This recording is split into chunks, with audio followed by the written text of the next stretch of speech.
In The Shining, the Steadicam was a major contribution. I remember I saw it first in Los Angeles. I met Garrett Brown and Eddie Giulio, who built this thing, and I wrote a letter to Stanley about this, and Stanley was very interested and talked to Garrett, and then hired Garrett to be the operator on The Shining. So there's this tall man who had invented this gadget, which allows you to run with the camera in hand upstairs, downstairs, everywhere. Total fluidity without being rough, like really handheld. Handheld is never that smooth. It has a different character.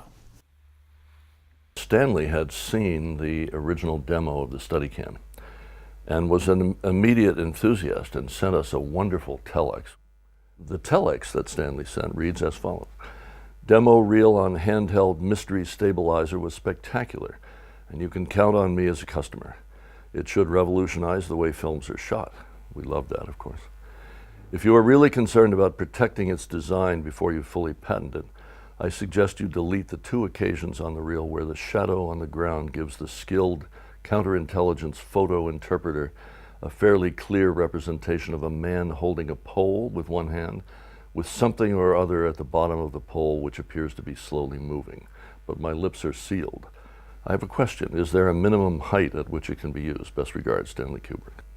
And so he was interested, and I think perhaps even with respect to ultimately The Shining, because he asked in his telex, is there a minimum height at which it can be used? That suggests to me perhaps he had the galleys of The Shining and already was thinking about shots. The telex is, I think, describes his personality oddly in a very concise way.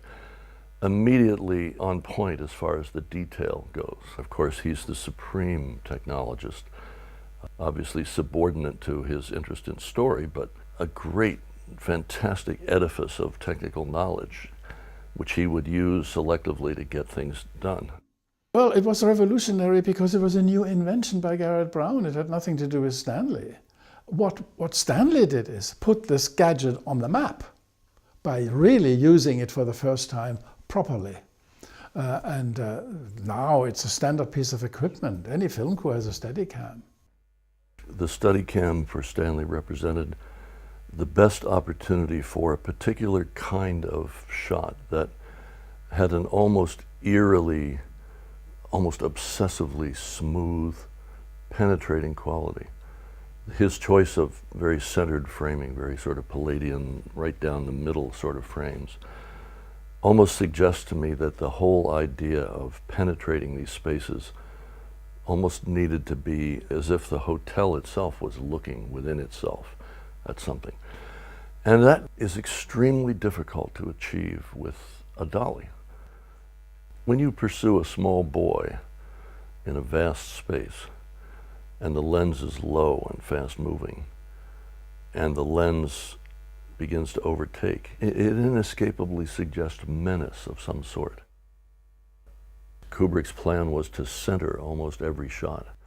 In fact, during dailies at times, after watching what amounted to 30 identical takes in some cases, Stanley would mutter, the damn crosshairs get me every time. You know? And my response would be, are you going to print the crosshairs? Will the audience actually detect the difference between crosshair here or here?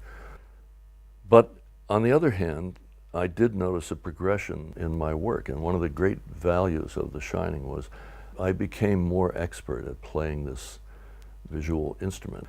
Because once you cut yourself loose from the rails, so to say, and you are in completely dancer territory, moving the viewer's eyeball in whatever French curve might be ideal, you find that in this almost infinite number of possible permutations that some aspect of this part of the curve looks slightly better than this, that there's something more interesting about being an inch lower here. In reality, in those hotels, when they're closed down, everything's shuttered up. So you'd have the real spooky, I imagine we were going to have a lot of spooky light coming through and really moody. And I was really surprised that Stanley wanted to do it with a whack of, 1,200, 1,000 watt bulbs behind a Roscoe backing and smack it through. And that's why, of course, it was 120 degrees upstairs where we're dropping the snow down. But that's the way he wanted to do it. I was under nearly 400 gallons of bull's blood, which came out of the lift once the doors opened. I was with a camera. It was a big tank and 1/4-inch armour-plated glass, right, to take the belt, because it's quite a lot of stuff coming at the camera.